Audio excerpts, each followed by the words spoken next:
Hi friends, welcome back to my channel. ನಾನು ನಿಮ್ಮ ಸವಿತಾ. ಇವತ್ತು ಕಾಳು ಸೂಪ್ ಮಾಡೋಣ. ಹೇಗೆ ಮಾಡೋಣ ಅಂತಂದರೆ, ಅದಕ್ಕೆ ಮೊದಲಿಗೆ ಒಂದು ಬಾಣಲೆನ ಇಟ್ಕೊಂಡು ಅದಕ್ಕೆ ಒಂದೆರಡು ಈರುಳ್ಳಿ, 2 ಹಸಿಮೆಣ್ಸಿನ್ಕಾಯಿ, ಸ್ವಲ್ಪ ಬೆಳ್ಳುಳ್ಳಿ, ಒಂಚೂರು ಶುಂಠಿ, ಒಂದು 4 ಕಾಳು ಮೆಣಸು, ಜೊತೆಗೆ ಸ್ವಲ್ಪ ಕೊತ್ತಂಬರಿ ಸೊಪ್ಪು, ಒಂದು 4 ಟೇಬಲ್ ಸ್ಪೂನ್ ಎಣ್ಣೆ ಹಾಕೊಂಡು ಇದನ್ನ ಫ್ರೈ ಮಾಡ್ಕೊಳ್ಳೋಣ.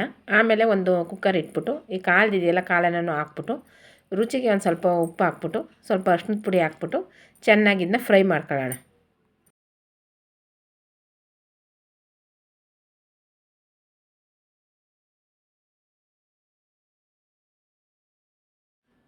ಮೊದಲು ತೋರಿಸಿದ್ವಲ್ಲ ಪದಾರ್ಥಗಳನ್ನು ಎಲ್ಲನೂ ಈಗ ನುಣ್ಣಗೆ ರುಬ್ಕೊಂಡು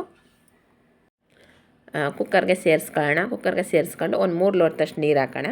ಇದನ್ನ ನೀರು ಹಾಕ್ಬಿಟ್ಟು ಇದಕ್ಕೆ ಈಗ ನೋಡ್ಕೋಬೇಕು ಉಪ್ಪು ಎಲ್ಲ ಎಷ್ಟು ಕರೆಕ್ಟಾಗಿದೆ ಅಂತ ನೋಡ್ಕೊಂಡು 8ರಿಂದ 10 ವಿಸಿಲ್ ತಗೊಂಡ್ರೆ ಬಿಸಿ ಬಿಸಿಯಾದ ಕಾಳು ಸೂಪ್ ರೆಡಿ ಆಗುತ್ತೆ. Thank you for watching this video.